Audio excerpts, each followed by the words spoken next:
They say one man's trash is another man's treasure. Well, I say one man's trash was my nickname in high school. Not really. Pitney and I have always loved what old people throw out. And our lives and homes would be empty without thrift stores. Hang out with us while we reminisce about shopping.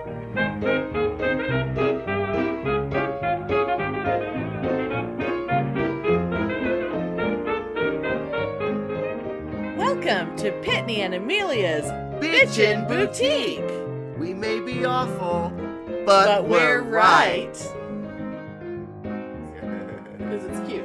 So oh my god, so you know how much I love Green Day, right? Oh, yeah.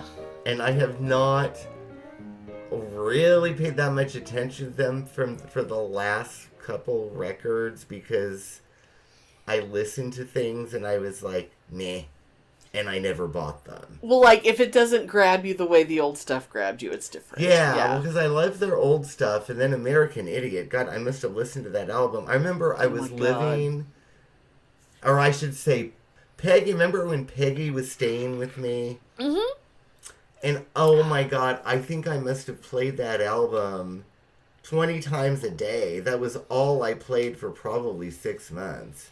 That's so us. And she was like, I can't believe you're playing that damn album again. It was so funny. But when you're in love with an album, what else are you gonna do? Yeah. And then the album after that, 21st Century Breakdown, I loved that too. Yeah. I listened to that later.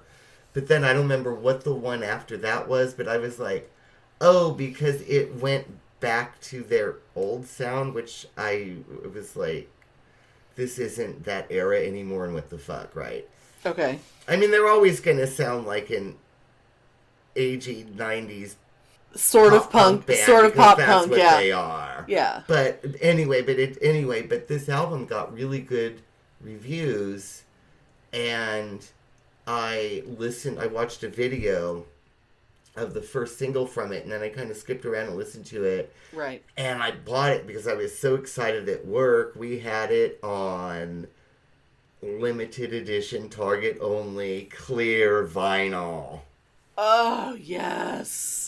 Yes. So of course I bought it because records are not $7.99 anymore; they're $25.99. Oh my God! And if I'm never gonna listen to it, I ain't gonna buy it. But I decided I bought it, and I've been listening to that incessantly. Oh my God! Oh, how wonderful! So, did you ever have any of their other albums on vinyl, or were they always CD? It was always CD or cassette. Yeah. So, do they sound? I mean, is it experiencing Green Day on vinyl? Is it different? Is it warmer? Is it? To me, it's the same. But having this album that I haven't listened to a million times, it's hard to say. That's true. That's true. Because, I remember when CDs first came out, and, hearing songs you always knew, and then hearing them for the first time on CD, and it was like, oh my God, that's completely different. Yeah. And it's and at the time, we were always like, oh yeah, it's so much better. But it wasn't better. It was just different. No, and I think that I've told you, I don't know if I've said on the show, but nobody cares and we don't need to talk about it, but I've been rebuying all the old Joni Mitchell records. Oh, you've definitely been talking about Joni, yes. Yeah, through eBay. Right. On vinyl. Because they just sound the way that I remember them. Listening to those old albums digital. Oh, through Amazon or something? Yeah, it's great that I can get them on Amazon because I have the, unlimited monthly blah, blah, blah that I pay for, and this is great. But it's not the same as having that little bit of distortion and that little bit of popping and the crackle when you put it down. A record. Yeah, yeah. And also, I mean, they're holding an album cover in your hands, especially an older one where it was the thicker cardboard, And sometimes they felt like they were all individually painted because they were so textured and everything. Sometimes they're embossed, and sometimes they have gatefolds, and so you get a big picture. And, with like a cutout, and so that the inner sleeve shows. The booklets that come are record size and not CD size, so that right there is better. Right. Oh my god. Records are just awesome. Oh my god. Yeah, so I've been like really into like buying records lately on eBay and whatnot. And of course I'm buying pretty much exclusively things that I used to own before. Damn it. That's good. I know. Because then I'm sort of like, oh, I wish I hadn't got getting rid of all those records, but could you imagine all the records I had at Woodrow if I hauled those around with me and then oh god, brought them here to California? Oh my god. Even before you moved to Texas, I mean, you shipped boxes to my apartment, and then you carried what you could carry. Yeah. Like on the train. I mean, it was like suitcases only, pretty much. So you didn't like arrive at my place with a bunch of records. You got rid of shit. All the stuff you used to have in Santa Cruz and in San Francisco was gone. Yeah, I'm replenishing it all. That's awesome. And it really makes me mad because there was this thrift store. It was the Salvation Army store by my Target store that I work at. Okay. When I first moved here, I was so excited because they had a room that was all books, right? Oh. This big room, and the entire wall from floor to ceiling was solid records. Oh my god, you just don't see that anymore. And I mean, so much of it was shit, but you could find some cool stuff. Yeah. And oh my god. I remember after COVID ended, going back to that thrift store because I specifically to buy records. Right. They had remodeled, all the records were gone. And I had actually asked, and they were like, oh, nobody bought them, we're not even carrying that anymore. And I'm like, really? That is a lot of real estate in a store if no one else is coming in to buy it. Well, yeah, and so much of it was like, it was just like unbelievable shit you've never heard of, But, even if I worked in a store like that, it would be hard to curate the records because sometimes the weird shit is what I want to buy. Like, they couldn't possibly know. Like, they could have, like, every album Kenny Rogers ever made, and I wouldn't care, but someone else would think that was great. But, like, I want, some weird old preacher, and it's, like, all of his sermons, or some crazy shit like that, because I'm in a mood, Oh, yeah, or, like, me with my Wayne Newton albums. Right. Absolutely. And when I first started collecting Wayne... Yeah. In the late 80s... You could go to any thrift store because they always had a ton of records. And they were all from the 60s. And they were all shit that people got rid of largely because their grandma died or something, right? Yes! Or something like that. I found my entire Wayne collection that I've had to rebuy, thank you very much, at thrift stores. Yeah. Oh, God. Like, when I was, my senior year of high school was kind of when I started obsessively buying records at thrift stores because that was when I came to the realization, maybe junior year may have been the beginning of it, but like, because I have old parents and my parents were only a few years older than other people's grandparents, because if their mother had them when they were 18 and her mother had her when she was 18, then their grandmother was 36 when they were born. And my mother was 35 when I was born. Mm-hmm. So, Yeah, same as me, yeah. Yeah. So, like, realizing that my parents didn't, like, that whole kind of hippie era, late 60s, early 70s, that whole musical era, I didn't know anything. Like, I knew the Motown stuff because Mom liked that. But I didn't know, like, I barely knew who the Beatles were. I don't think I knew more than maybe one Rolling Stones song. I didn't know anything about, like, Led Zeppelin. I knew The Who because I had a friend when I was younger who was into The Who. But, like, that was it. Like, I didn't know any music. So my senior year, I didn't listen to top 40 radio. I didn't listen to anything current. I only listened to, like, oldies and classic rock stations. And I sort of, like, I would go to thrift stores, and I mostly, my main 3 things that I bought back then, I had to have every album George Harrison ever did, which was not hard. See, these things were all very easy to collect. Oh yeah, because they were so popular, everybody had them, and then all it takes is one person to die, and all of a sudden their entire record collection is gone. Yeah, exactly. So I was able to get all of George Harrison's albums, a shit ton of, like, Arlo Guthrie. I was very into Arlo Guthrie. And Cat Stevens. Oh, yeah. Oh my God, my Cat Stevens collection is immaculate. Yeah. But, like, I could get, and talking about, like, record covers, I mean, Cat Stevens album covers are just fucking stunning. I mean, I can't even explain some of them without going on for, like, 20 minutes. I remember I had some of his records, because I was into him for a while. I remember I had Tea for the Tillerman. I was going to say, you probably had Tea for the Tillerman. You might have had Teaser and the Fire Cat. That was the other really big one. Or and Catch Bullet 4. It was like, there was artwork on those covers, and not pictures, right? It was artwork. Yeah. And then sometimes on the inside you'd get, like, a picture of him, and you'd be like, oh my God, he's really hot. Oh my God. He was so fucking beautiful.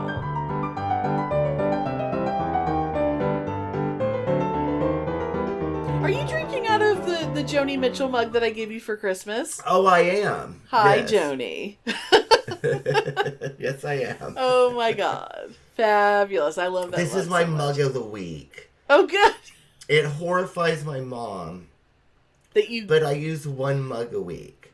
Well, I gotta because I think it's stupid to drink coffee and then dump it out, and then I use it the next morning, and then I dump it out, and then I use it the next morning, and then I use it.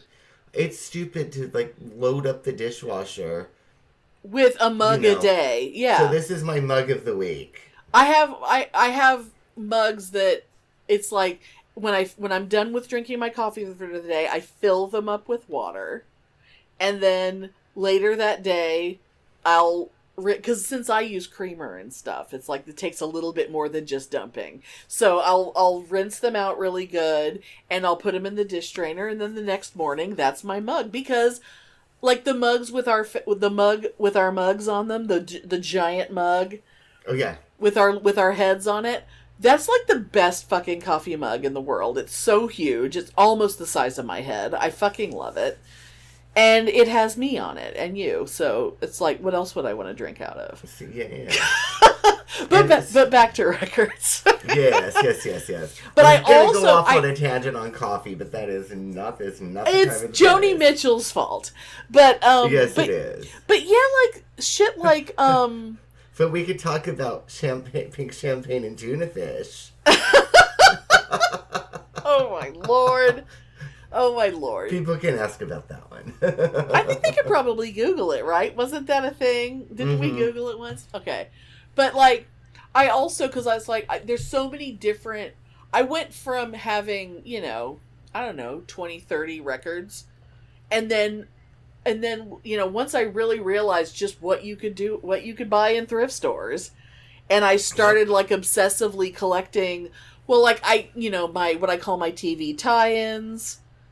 Like, you know, whether it's an emergency record or a Star Trek record or oh God, you know, like I have 2 completely different Laugh-In albums. I have that one that's the music of World War II sung by the cast of Hogan's Heroes. Oh my God, that's so fabulous. It's so good. But, I mean, if it weren't for thrift stores. That shit anymore, because thrift stores don't have records.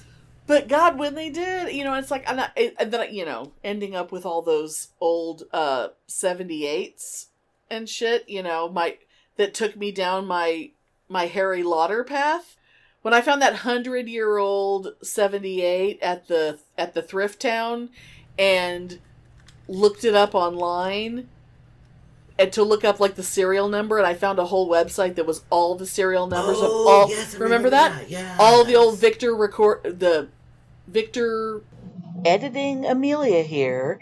It was the Victor Talking Machine Company. Back you go.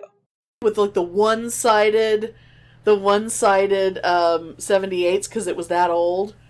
Victor something. Wow, but when I looked it up and then I saw the name Harry Lauder on there, and I told this story 100 years ago. That's right, because you went down this rabbit hole. Yes, I remember. I called my mother and I said, haven't you do you know who Harry Lauder is? Because my grandmother was a Lauder, her mom, and she always said that Lauder is one of those names that everyone, if there's two Lauders, they are related to each other. Yeah. And so I asked my mom if she ever heard of Harry Lauder, and I didn't say anything else, and she was like, "Oh yeah, I know, because Harry Lauder was my grandfather's cousin." And I'm like, I'm sorry. And she goes, and he was like a singer or something, and he was like in theater, and yeah, he was back in Scotland or whatever. Like, she knew all this stuff. So cool. But she hadn't thought of him in a million years, since she grew up in her grandparents' house. Well, yeah, because why would you? Yeah. And and she's like, "Why are you asking?" And I said, "Because I just saw his name on a list of all these old 78s." And then that Christmas I surprised her because I went online and found some, and I bought some, and when the family was over at my house for Christmas, I just put a Harry Lauder record on and said, "Okay, Mom, listen to this." And no one else knew what the hell we were talking about. Was like what it was your mom's great grandfather?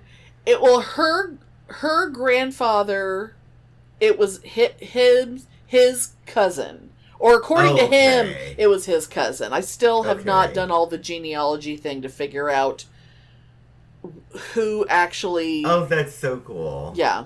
Sir Harry Lauder, I should say. And of course your sisters were probably like, "What's this?" Oh, they don't ever know anything. If it was important to Mom, they didn't know. Like when I bought Mom her favorite movie ever for Mother's Day one year, and they'd never even heard of it. And I'm like, it's Mom's favorite movie.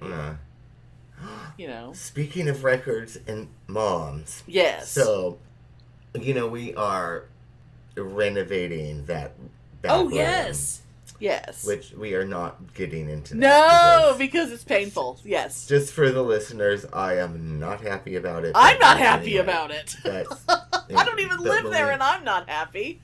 We will leave it there. But anyway, going through those cabinets, one is Mom still has a bunch of records, like albums. And they've just been sitting in one of those cabinets? That are sitting in there. And there's like some Barbra Streisand albums and some old Broadway soundtracks and just like the Tijuana Brass, and I mean just a lot of stuff that I would be excited by the Tijuana Brass. Well, I will give you the Tijuana Brass, but anyway, but in that drawer, where Mom's records are, and I'm saying there's probably like 20. It's not like a lot, right?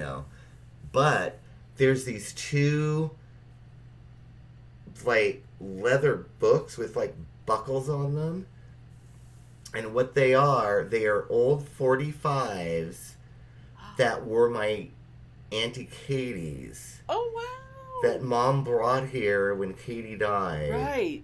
And these are like from totally the 50s. Right. Maybe did they have 45s? They probably didn't have Jukeboxes 45s in the 40s, did they? Well, I mean, jukeboxes played 45s.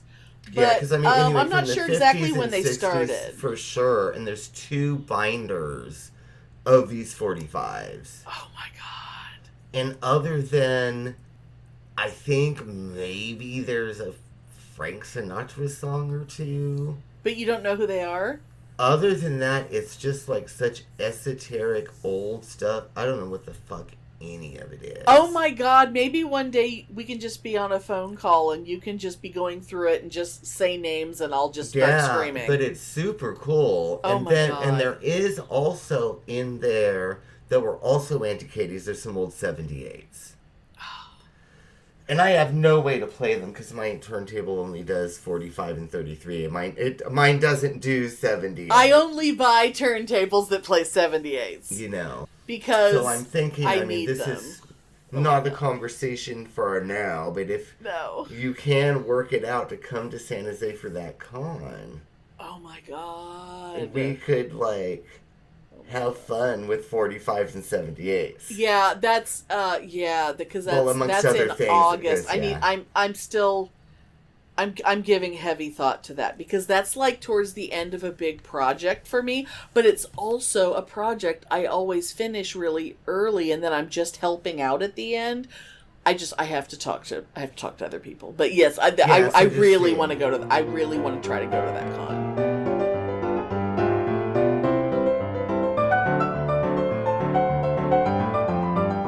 And if you go to the con, you know, you can go to a bunch of thrift stores to find stuff to change into costumes. Hello.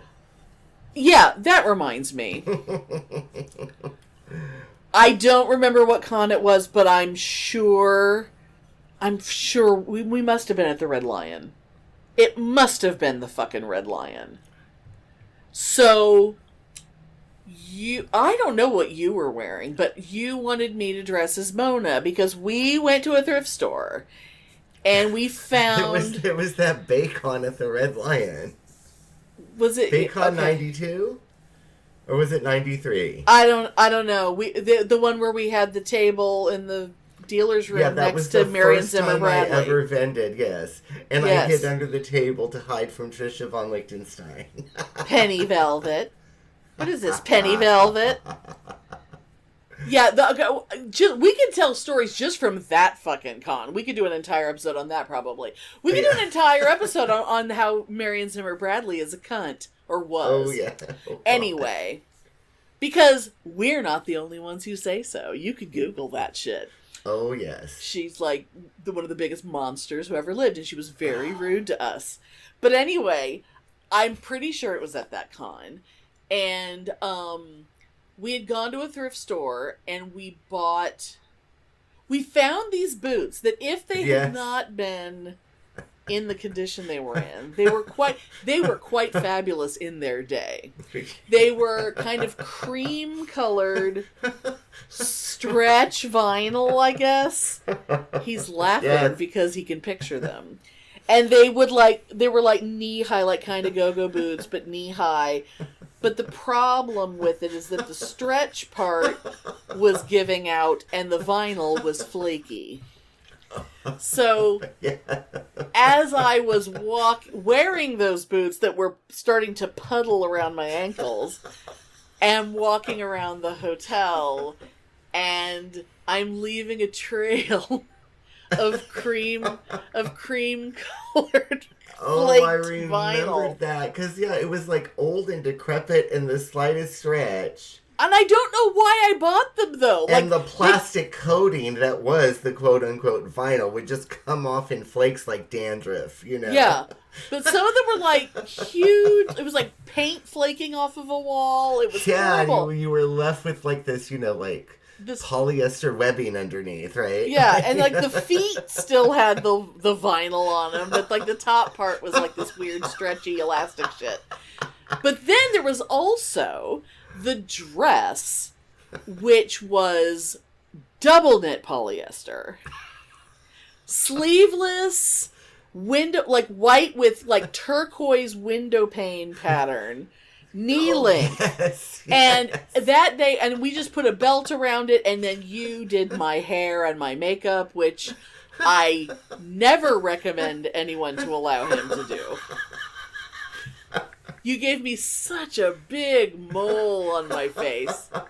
There are pictures somewhere. Oh my god. Oh my god, that dress, yes. But that dress, it fit me great, and it's like if it was dumpy when it was knee length, but then one day later, it was we should make it mini so that it will actually be cute and I can actually wear it. And the plan was that we were going to take the strip that we cut off the bottom, and I was going to make a headband out of it. Like to go around my hair with my fabulous fall and everything, because I used to love to do that when I wore 60s stuff. But the problem was, and see, here's the thing. So because it was a window pane pattern, there were these lines that were perfectly parallel to the floor. Yeah. So cutting it on a line was very easy. Yeah. But I had it on. We made a decision. There were pins being put in to decide what the best length was going to be, and we decided which blue line you were going to cut on. I take it off, I hand it to him, he goes to the sewing machine. When I get it back, it is barely covering my ass. It was easily 6 inches or more shorter than it was when we put the pins in it. So I was never going to wear that again. Because it was basically a shirt now. A double knit polyester shirt as opposed to a cute mini dress. So funny. Now remind me, because I feel like we didn't just toss it. I feel like you kept it in case anyone needed it. But am I remembering correctly? First drag show in your yard. The first time we put on a drag show in your backyard. Oh wait, I think I know what you're gonna say, but I'm waiting to see it first. Was it Fancy Sinatra? Yes. Was she wearing that dress? Am I remembering? Fancy Sinatra, yes. So that is where that dress went. Mm-hmm. Did we give it we must have given it to her, because it fit her great. It was very cute. You know, I'm friends with her on Facebook now, out of the blue. Oh my God. So we should tell people. We can ask her, do you still have that dress? I hope so, because God damn it. I mean, it's going to survive the apocalypse, but here's the thing. As all double knit polyester will. So he used to put on these drag shows in the backyard, and the first one was one of the most spectacular things ever. And someday, because I have the videotape. Yeah. Someday I will digitize, and I will put bits and pieces together, and maybe we can put them up on the YouTube channel, maybe. That would be fun. I'd love to see it again. It's going to be, But it was it was, well, as Pitney said when the cops showed up later, a little drag, a little Star Trek. Yeah. But we had this, one of the wonderful numbers was a friend who she was sort of dressed in a very Nancy Sinatra outfit and stuff. She was Fancy Sinatra, and what she was lip syncing to was not Nancy Sinatra doing these boots. It was Wayne Newton. Wayne Newton doing these boots are made for walking, and so it was drag, even though it wasn't. It was drag. Yes, it was drag. But it was Nancy Sinatra drag. But the best thing about it is that everyone thought it was a woman singing. No one thought it was a man. Yes. I'm a man, says Wayne Newton. I'll punch you right in the face, Johnny Carson. How dare you? All right. God. I think most of the costumes for that show, if not all of them, were from thrift stores. Oh, I think so.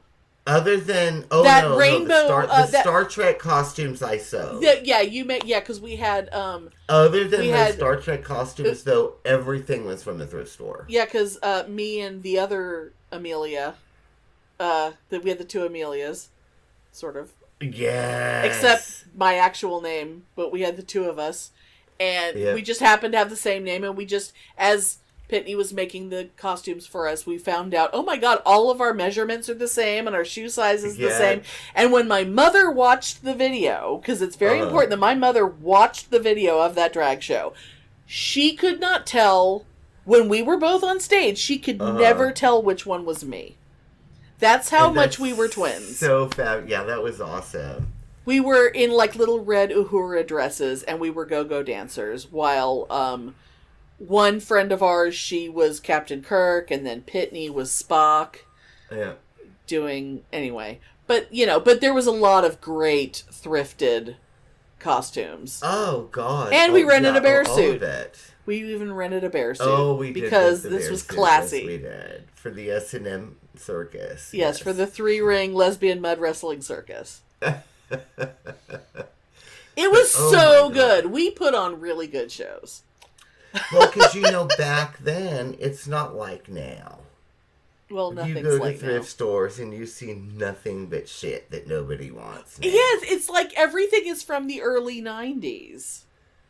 And everything is like early 90s tracksuits. And it's like, get when I started going to thrift stores in the 80s, right? Everything was from the 60s. You could find all this cool 60s and 70s stuff. Yeah. And it was dirt cheap because nobody wanted it. Right. Even like really cool 90s, shit from like mid-century cool shit. Cool 80s stuff, which was dirt cheap because nobody wanted it. Yeah. And now it's all vintage and expensive, even though still nobody wants it. No one buys it for those prices. But anyway, that's another discussion. But thrift stores suck now. They do. Because nobody it's just a bunch wants of ugly Walmart brand shit at thrift stores now. Nobody wants like to dress like Hillary Duff in 1999. That's not a thing that anyone's aspiring to be. And it's long are the days where I could just walk in and I would see that bright orange and white triple polyester waitress dress from 1965 and it fit me and I'd buy it. Oh my God. When you can find like old like fast food uniform or like 7-Eleven shirts, like the uniform shirts that people had to wear in service jobs from like the 60s and 70s, yes, which were cool. Like covered in 7-Eleven. I used to wear those all the time, remember? Yes. I used to wear that. That was part of my look, yeah. Yeah, anytime we found anything like that, it was like, oh, fuck yes. Yeah. Oh my God. But it was a cornucopia of costuming delights, too, because, metallics very popular in the 60s and 70s. I'm hearing Verity in my head because Verity Noslin, that was her thing. Whenever you'd go into a thrift store, she would have to do a quick scan. Yeah, she was like, Pitney, we don't have to stay here because this store normally doesn't have things, but we'll just do the quick scan. We'll do a quick scan. And she would basically quickly go up and down every aisle looking for metallic fabric. And if there wasn't anything metallic, we'd leave. Yeah, because a metallic disco top or something, how is that not going to be an awesome costume where you're playing an alien? It's totally Galaxina. Yes. Because God, if like anything metallic, you could totally have made a Tom Baker era Doctor Who costume out of. You could be the Movellans like that. Yeah. So it was easy. Take that deep cut like 1977 Tom Baker. Yes. The Movellans, yes. From one Doctor Who story in the 70s. If you know what the Movellans are, we'll send you a mug. That's right. Physically describe a Movellan to us. And it was always my fantasy. And somehow try to do it without laughing. I always wanted to be a Movellan at a con. I know, it's like the best. Oh my God. But I never did, and I don't think I would now, but maybe I would. Maybe we can. Maybe we. You never know. But yeah, it was so you could find, and just for everyday wear for people like me or even you back then. Yeah.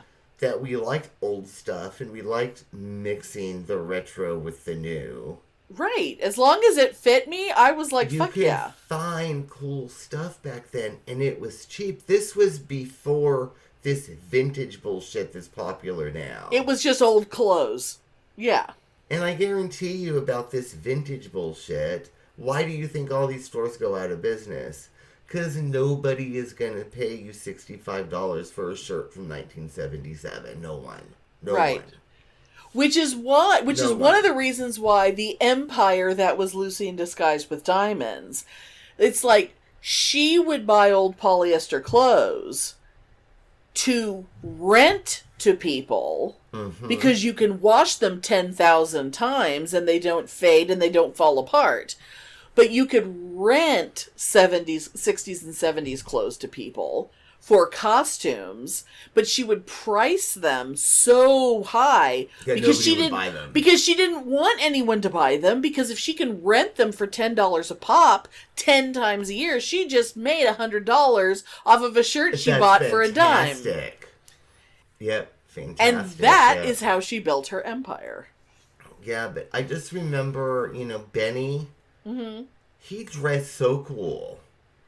Oh my God. I mean, I'm sure he still does, Oh yeah. But he dressed But not so for as cool, cheaply as he used to. But all of his stuff was like old, like quote unquote vintage.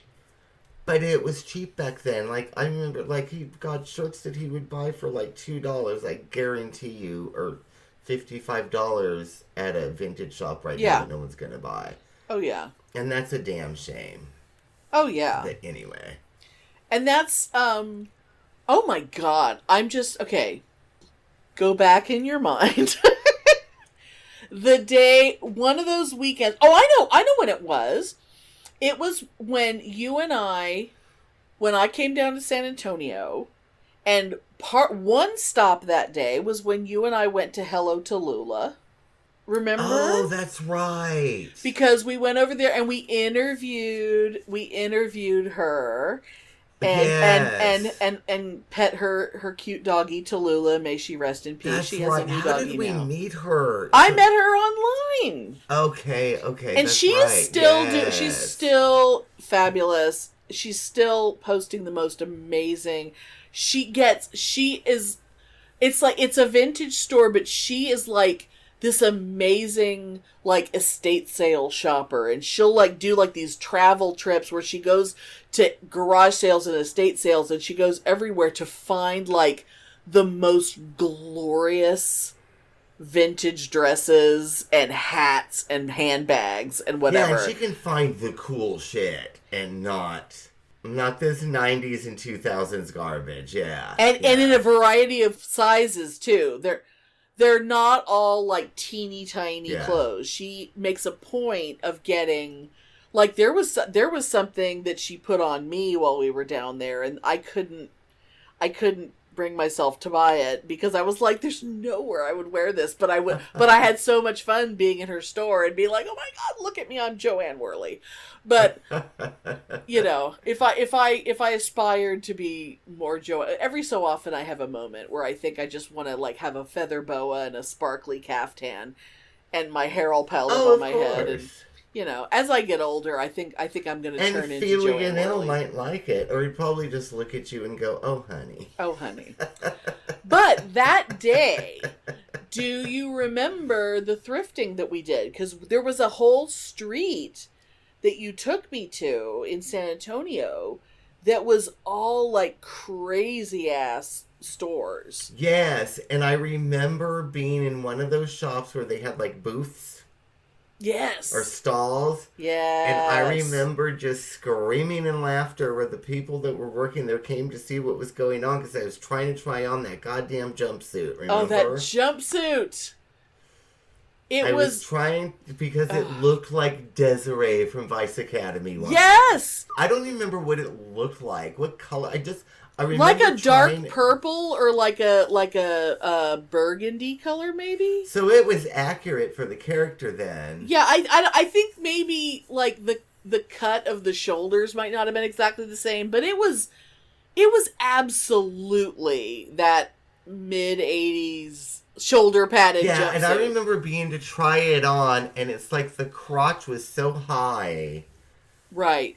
It was just cutting everything off, There's no way. Because if it had fit you, if it had been just a little bigger, like a skosh more room, you would have worn it out of the store.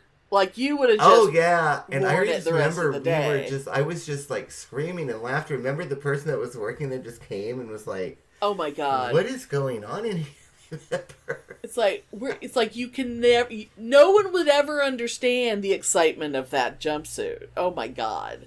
Yeah, and I think they were amused. I think, yeah. if I remember right, but they were like, "What's happening here? Oh my God. I have 2 other memories from that day. One of them was actually a thing that I bought.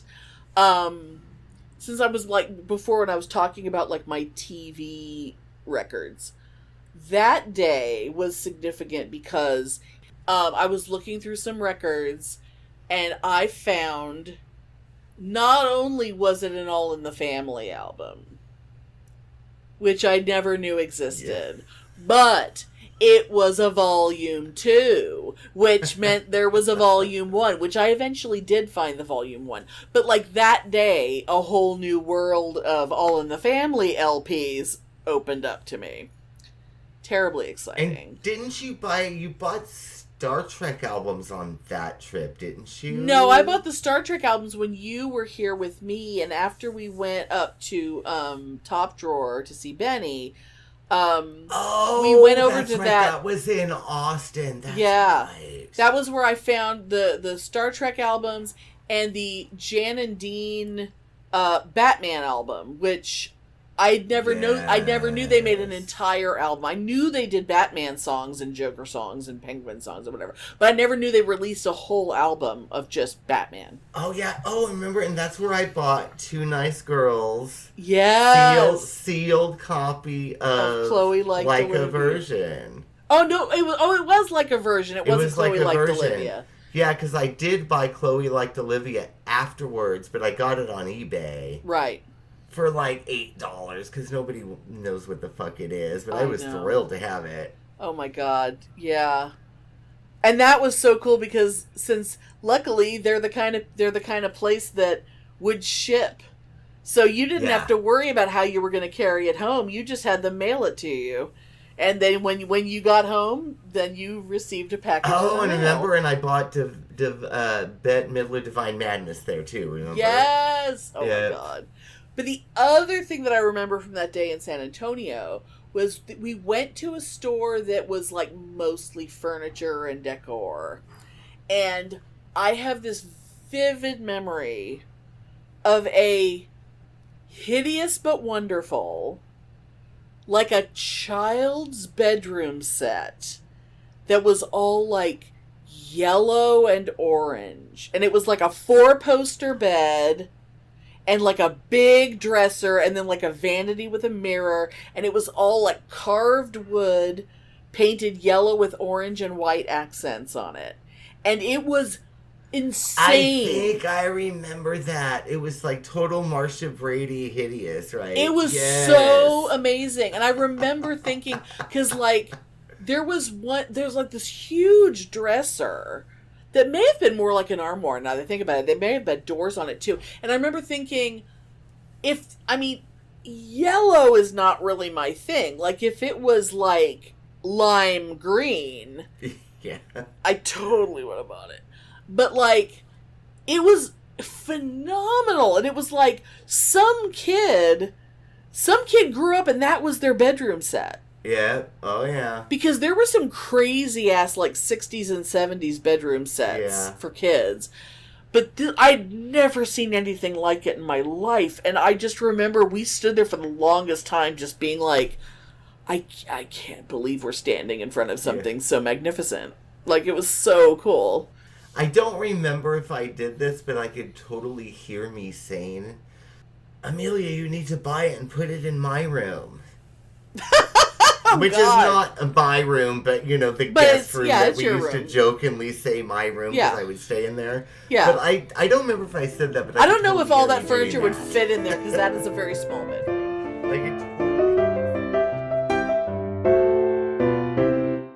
This morning, I'm showing you how social media has become a big help in solving crime. On social media is helping solve major crimes and exposing others. 2 local police departments are using the power of social media to catch the bad guys on a regular basis. With the click of a button, thousands of crime fighters share pictures and videos of suspects crowdsourcing to catch criminals.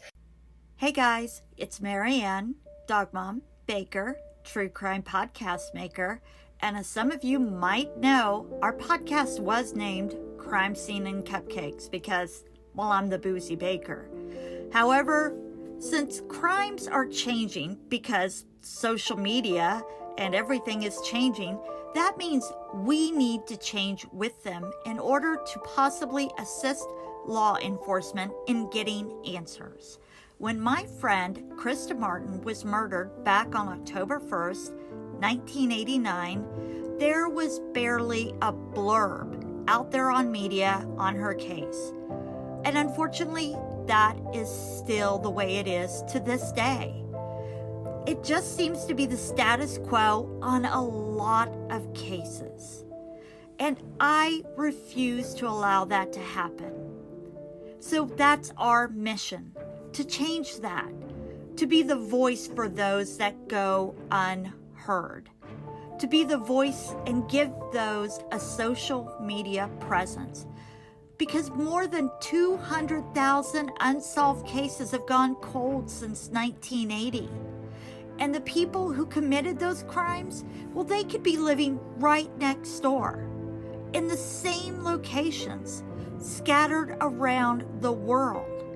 By using social media, podcast platforms, case flyers, and hashtags, law enforcement and family are able to track the chatter and comments on certain cases.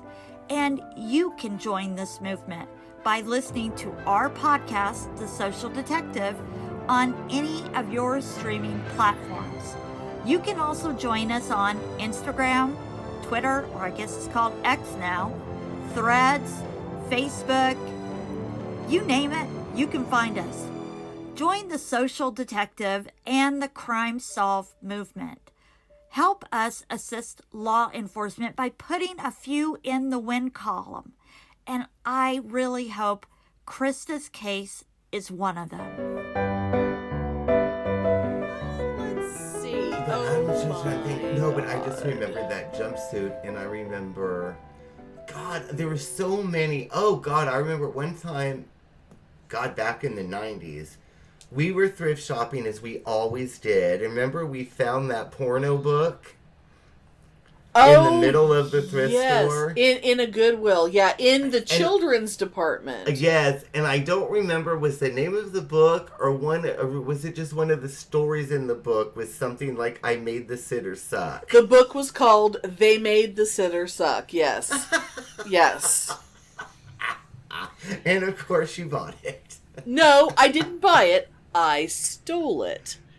Because I didn't want to be seen purchasing it. You shoplifted it. I stole the porn book from the children's department in the Goodwill. That's right. To save the children. To keep it away from the eyes of children. Do you still have that? God, probably. I bet you do. You know I don't throw away anything. I have so many bins of shit. I don't think we could read it now with, like, our modern sensibilities. It'd just be so offensive and But we laughed our asses off in the car. I do remember us laughing really hard. But you know, we do have on our schedule this year, one of our episodes, I can't remember when, coming up will be when we recreate the old episode that was called Vaseline. And that story, I'm pretty sure, was in Vaseline. Okay. Because remember, we eventually were talking about, like, watching porn in the hotel room when we went to Houston for the Kiss concert. Oh, yes. That so episode horrified. Yes. went everywhere, from different things being used for lube and porn, and that episode is amazing. And we're going to recreate it. We're going to re-listen to it, write down to make sure we reference all the stories, and then we're going to try and do it again. Yes, and remember, never forget the wisdom of putting Vaseline in your hair. That was also in that episode. That episode has everything. But that's one of the reasons why I don't want to tell the whole story of stealing a porno book from the children's department at Goodwill. Okay. Because I will tell the story in full when we do Vaseline. Yes. Oh, God, yeah, I remember that. And I do just remember, like, always the first thing I would do, I'd go to the women's shoes. Oh, and sure. Anything ugly in a size 11 or 12, I'd try on. Well, yeah, I mean, you used to... And I would buy a lot, too. I don't remember me and my ex, we had... You had the box of circular, pumps. And we had that circular... Oh, the shoe rack. Cylinder. Yes. The shoe rack, and it was all women's shoes. It was all women's size. shoes. Because at the drop of a hat, all it took was, a bunch of people over there, and we were all, drinking beer or whatever, and then all of a sudden, ooh, everyone should wear pumps. I know, and man. All of a sudden, I'd be pumps. like drunk in high heels and lingerie. Get out the box of random drag and the huge tower of pumps. Oh my god. The open-toed ones that were like turquoise and gold.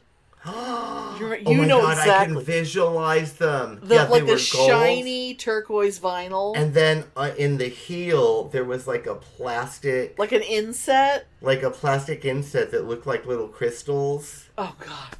Those shoes were amazing. And then the strap across the top... Yeah, it was like turquoise shiny vinyl with like a gold bow thing on it. Right. God damn it. See, and they don't make shoes. I can visualize them. Do you still have the pumps where the heel is a lipstick? No. Oh, man. I think I still have a picture of your feet. I have access to them. They're in San Antonio. Leah has them, yeah. Okay. Because I think I do still have a picture of your feet. Yes. Of your naked calves with those shoes on. And in fact, that is so funny because they were zebra print. They were zebra striped. They were zebra print with like little chains. Like chains around the ankle. And then the stiletto heel was a lipstick. Yeah, and it was so funny because Alan's parents bought those for me at a thrift store in Lubbock. Lubbock!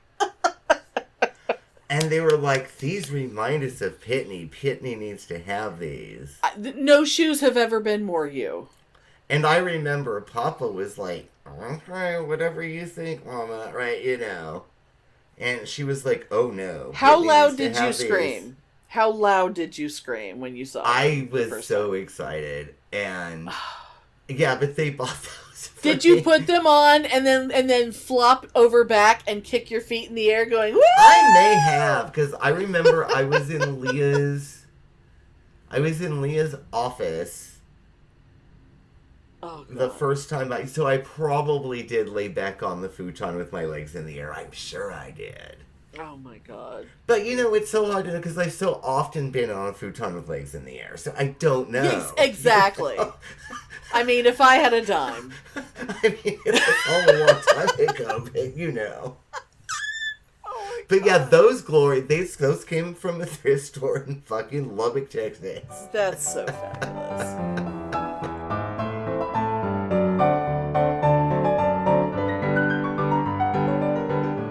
Oh my God, I am remembering. Okay, now, unfortunately, you were not with me because you were in Guatemala. But you know how when you were in Guatemala, I spent way too much time with the worst person in the world. Oh, yes. And one time, he and I were at a Salvation Army. And this is like kind of circling back around to the buying old records at thrift stores thing. So, when I first became a Kiss fan, as anyone who listened to our fabulous Kiss episode would know, oh my God, speaking of, I should mention, so Paul Stanley liked one of my tweets from back then when we were doing because like when Kiss was winding up their tour and we were getting ready to do our big Kiss spectacular, Kiss-tacular. He kind of, I don't know why he was going so far back in time, but Paul Stanley. I know, but was it Paul or was it just one of his people? I don't care. It was his account. Yes. And I say hi to him all the time. But anyway, when I was first becoming a Kiss fan, which people who listened to those episodes, our fabulous Kiss episode back then in early December, those people know that I didn't become a Kiss fan until, like, the 90s. Revenge era, girl. The Revenge era. And so I had a lot of catching up to do because I didn't own anything. And it turned out that the 90s was a pretty good time for buying Kiss albums in thrift stores. So one time, the worst person in the world and I were at a Salvation Army that had a decent-sized record pile, you know. And I'm like going through, you know, and of course they're never organized or anything. You know, that's the thing. You gotta be dedicated. You gotta go through every stack. Oh, yeah. I'm flipping through and I go, oh, Love Gun. Nice. Okay, score. I'm getting this. Yep. And he's like, whatever. And I keep going, and then I see something I didn't even know existed. And that was a thing called The Originals. And that was back when Kiss Alive became big. It was their 4th fucking album. Yeah. And like nobody had bought the first 3 albums. So they became huge with Kiss Alive, the first 3 albums got re-released as a set. Yep. That was like a big gatefold thing. It had all 3 records. The inner sleeves looked like the covers of the first 3 albums, and then there was a book. Oh, yeah. Well, so I'm like, oh, this is cool, and I don't have these 3 albums, so awesome. I'm getting all 3 of these all at once. This is great. So, and then he starts going, well, you should give that to me. You should let me have that. Ugh. Finders, keepers, losers, weepers, dude. And also, fuck you. And he's like, but I am the collector. I'm the one who is a collector. And that is highly collectible. So you should let me have it. And I'm like, but I don't even have these records. And I'm buying them, so shut up. Yeah. This is me buying their first 3 albums. This is not me buying some highly collectible thing. Yeah. This is me buying 3 of their albums. Well, plus Love Gun. But he was just like, but and I'm like, well, if it means that much to you, you can just give me the first 3 albums. The first 3 albums of, you know, because he had multiple copies of every album because I know. I was just gonna say, I don't know for a fact, but I know for a fact without knowing that Bitch had a copy of that. Oh, probably. He had the originals. Come on. But he was so horrified because not only were they in fucking pristine condition. I mean, it was in such good shape. It's amazing it wasn't still wrapped. You know, it's amazing it wasn't in mint. You still have it, right? Of course I do. Yeah. And the book was in there, and all 3 records were in there. Probably never played. Yeah. Like, the edges weren't even torn. Like, everything was fucking perfect. And he was so mad at me. Because I remember you calling me and being like, you know what he did? That son of a bitch. And see, that was back when it was like, that was one of many, many things that, you know, later, when we decided to stop being friends with him, that it was like, oh, he was always a dick. He was always a complete asshole. Oh, yeah, I remember that. But, like, how dare you? If you're in a thrift store and you find something, you do not owe the person you're with that thing if they think they want it more. It's like, no, that would be a fucking gift if I gave it to you, and I'm not giving it to you because it's mine. Don't remember, but I'm sure if I could have hypnosis and go back, I guarantee you I could find memories of me and Verity in thrift stores where us fighting over things. Oh, God. I guarantee it. Oh, my God. Ugh. But Pitney, I'm the bigger fan. I'm a fan. Shut up, Verity. How dare you even call yourself? You're new to fandom. I'm true. I'm true. Yes. Verity, the epitome of true. Except in the sense that she wasn't actually a fan of anything because she didn't like anything. She was just so dorky that she declared herself a fan of all things. But I do think Verity and von Lichtenstein for introducing me to thrift. Oh, sure. Because, my mom, to this day, my mom is like, oh my God, thrift. Oh my God, Goodwill. Oh, I know. God. Oh, yeah, she's totally, so I would never. But I first started going, look for stuff to alter for costumes. For costume stuff, yeah. And then, around that time, when after, I came out and blah, blah, blah, and I started actually becoming my own person. And you realized this is just how you wanted to dress. Style. And I was like, oh my God, there's all this stuff that I really like in these thrift stores. And it was like it opened up a world. Right. And I do owe that to Verity and Trisha, your style was so, tacky 70s. That I'm actually amazed that you weren't walking around with your shirt unbuttoned to your navel with a bunch of chains on. You could have very easily gone Peter Allen. Oh, I know. And you could have gone Wayland Flowers. I talked to this girl, Tracy, a few nights ago that I knew from back then. Oh, my God. And I saw her, I don't know, a year and a half ago, maybe 2 years ago, for the first time in 30 years. Right. Because she was in San Jose and we had a little reunion. I haven't talked to her since we got together. Right. Anyway, we talked on the phone the other night and we were actually reminiscing about the way we used to dress and where we used to shop and blah, blah, blah. And I was just like, she was like, you were just so interesting and all the girls wanted you in the scene. They all wanted you. I know. You were so popular. Oh, yeah, honey, I know. But, yeah, all the girls wanted me. They all thought I was so hot and so this and that, whatever. And it was so fucking funny. And she was like, none of us could figure you out because you'd wear, these Kiss shirts, but then you would have, your goth makeup on. And then some days you would come to the Crow and you'd be all in your 70s stuff that was half drag.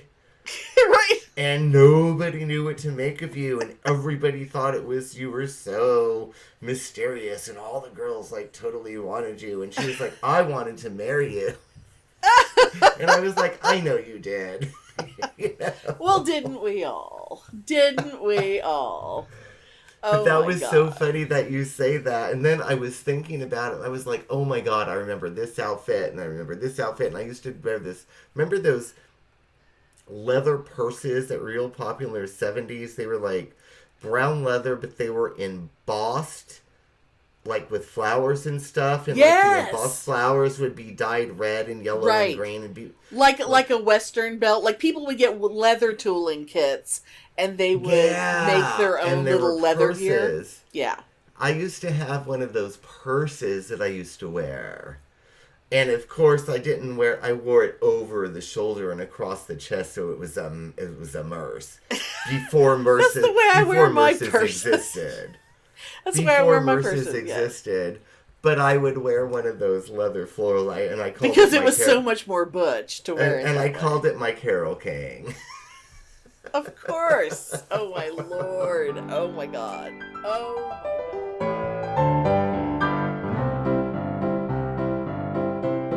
I just realized. So when I was cleaning out my closet the other day, I realized I have a bin, a big Rubbermaid bin, that literally just on the side in marker, it just says 80s clothes.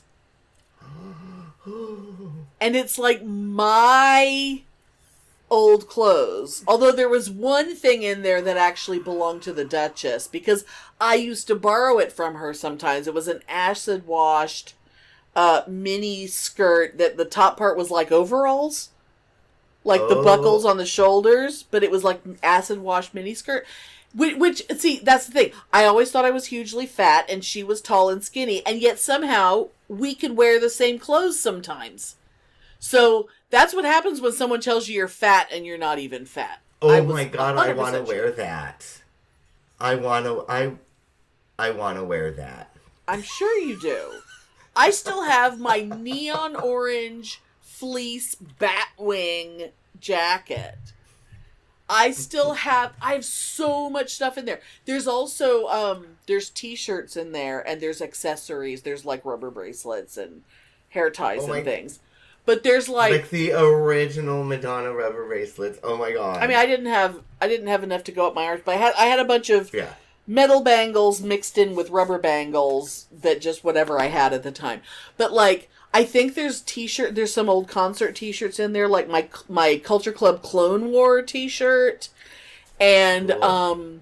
'cause like my sister, okay, so the Duchess, before she started her business, when she worked for an advertising agency, they went to some big event somewhere, and one of the nights was the theme was ladies of the 80s. And I mean, how nice am I? I'll go over to your office. I'll bring you 80s clothes so that you and all the girls in your office can wear actual clothes from the 80s and not go to fucking costume shop and get some Madonna wannabe crap, you know. That had nothing to do with that looks like a costume, whereas I would be dressing you. And I remember taking huge garbage bags, like big, like 50-gallon garbage bags filled with clothes that she and I both wore in the 80s, and just dumped them out on the floor, and all the women in her office were losing their minds. Oh my God, and they all borrow stuff and wear it? Oh, that's great. And they ended up, because of me and my one-woman thrift store, of giving them actual 80s clothes, they basically... Everyone else was wearing stupid costume shit. Their entire group was dressed authentically 80s. Yeah. And I don't know if there was a contest, but whatever it was, they won it, and they got to go backstage, and they got to meet Jodie Watley and Taylor Dayne. Oh my God, how fabulous. Which only Generation X people would understand. And I so would not give a fuck then or now. I wouldn't either, but the fact that I would they think it was won, kind of funny, yeah. I mean, it's not like you're meeting Janet Jackson or something, you know. Yes. But, you know, Taylor Dayne. Oh my God, Turn it to my heart. I remember her name, and I remember Jodie Watley. Yes. Her name, but I don't remember her song. I mainly remember what she looked like. I'm sure I know her songs, but someone would have to hum it, and then I'd be like, oh yeah, that. I don't know. Now, I bet if there's a thrift store that has records, we could find some Jodie Watley. There's a bunch of Taylor Dayne that nobody wants or knows what it is. Oh God, I bet there's so much Taylor Dayne. Or Jodie Watley, yeah. Oh my God, I bet there's so much Taylor Dayne out there. Oh my God. And I bet there's a lot of Sade that nobody wants. You mean Sade? Is it Sade? Whatever the fuck. I was thinking about her the other day. She was so eleganza. But I never, and her music was so jazzy. Like, you could be jazzy and have hits back then. I don't even remember. I just remember her name. I don't remember. He's a smooth operator. Smooth that song. Okay. Operator. I know that song.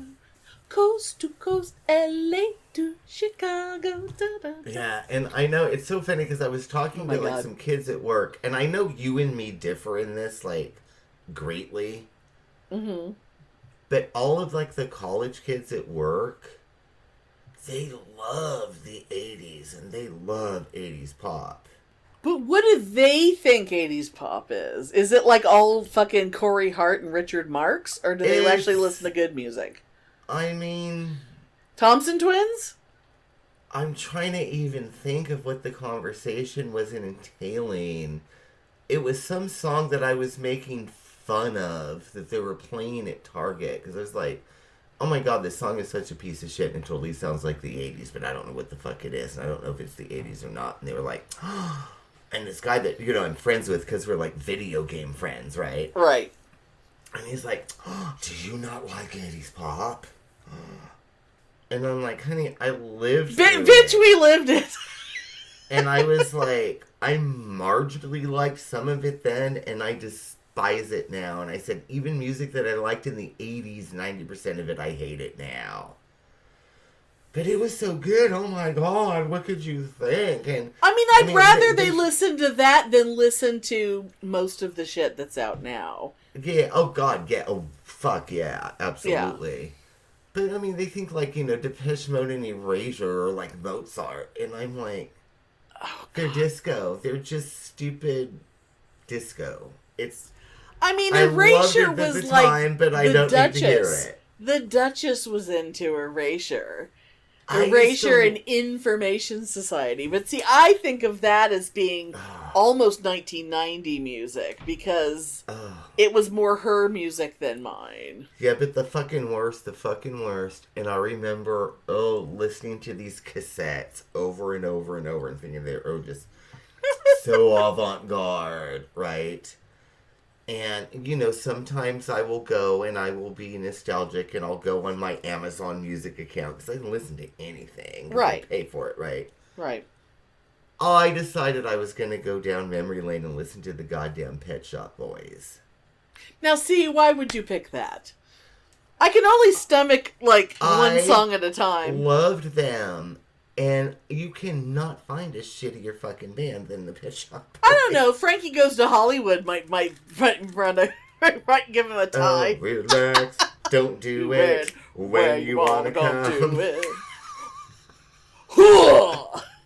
But yeah, and I was like, oh, honey, I lived through it. I just can't handle it. But no, apparently they just love it. Oh, my God. They love that, and they think that, Nicki Minaj is like the best thing that ever hit music. It is so frightening. But whatever, we're old. I'm not meant to get it, and it's fine. Nope. They're no Aztec Camera. They're no Haircut 100. Aztec Camera's good. I still fucking listen to their record. I do too. And you know why? They're no Ebenezer. Do you remember Ebenezer? You know why I still listen to Aztec Camera?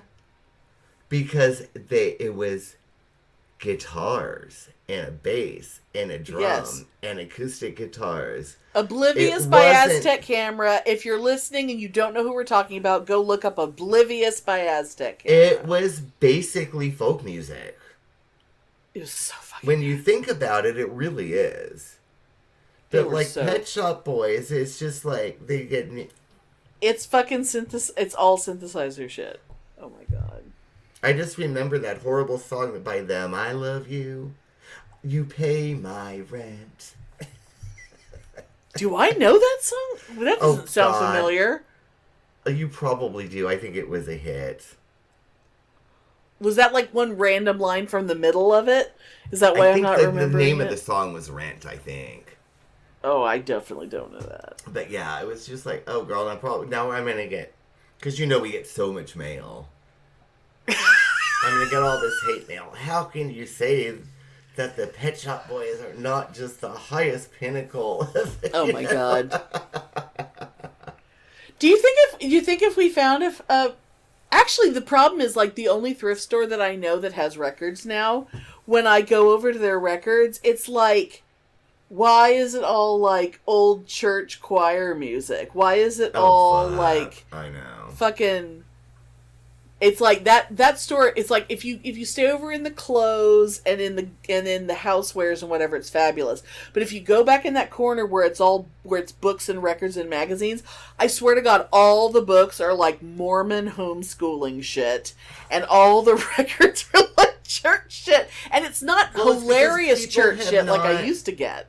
Well, and it's because you know why? I think people have not really read in over 20 years. It's all Kindle. Well, and yeah. People haven't bought records in forever, so everybody that was going to get records have gotten rid of records, have gotten rid of them. Yeah. I think that's what it is. Yeah, the last time I was able to buy records there, I probably was like, oh my god, no one ever touches these, because that would have been the day that I bought all those 78s. And I even bought, like, they used to make, they were the size of 45s, but they had the little hole, they were actually 33 1/3 speed, but they had a little hole in the middle. Oh yeah, and there was like 3 or 4 songs, right? Yeah. Yeah. And there were some of those that were like... yeah, there'd be like the single on one side, and then the flip side would have like 2 songs, or 2 remixes of the same song or something. Well, no, but these, I mean, these are like, I'm talking about like the Jackie Gleason Orchestra. Oh, back then. Oh, yes, that's what I'm talking about. I didn't know that. Because I mean, you know, that was the beginning of my obsession with, like, let's see what's the oldest record I can get. You know, the oldest record. For anyone who's keeping score, the oldest record in my collection was recorded in 1905. Oh my god, that's so awesome! It sounds like this. Yeah, but it's fabulous, and it's Harry Lauder, and it's 1905. But it's fucking cool that you have it. And the only thing I'm aware of that is a recording by him that is older is on wax cylinder, so I can't go any older than that. Yeah, because I'm not going to get a wax cylinder player, but it would be fabulous. I don't know, maybe Santa next year. Oh my god. Yeah, no. Oh my lord. Thanks for listening. If you enjoy our show, please take a moment to rate and review us wherever you listen. If you send us a screenshot of your review, we'll send you a Bitchen Boutique sticker. Everyone loves stickers. Please subscribe or add us to your favorites wherever you get your podcasts. Subscribers get new episodes first and are also more attractive. Drop us a line anytime at PitneyAndAmelia@gmail.com. We'd love to hear from you. Okay. Perfect. Could you hear the puppy snores at all? Or no. Sometimes you can a little bit. I know sometimes I can. I don't know why, but when you said, can you hear the puppy snores? My brain put it to Les Mis music. Do you know what I mean? Yeah. Can you hear the puppy snores? La, la, la. I don't know. It was cute. It was only in my head, though. Yeah.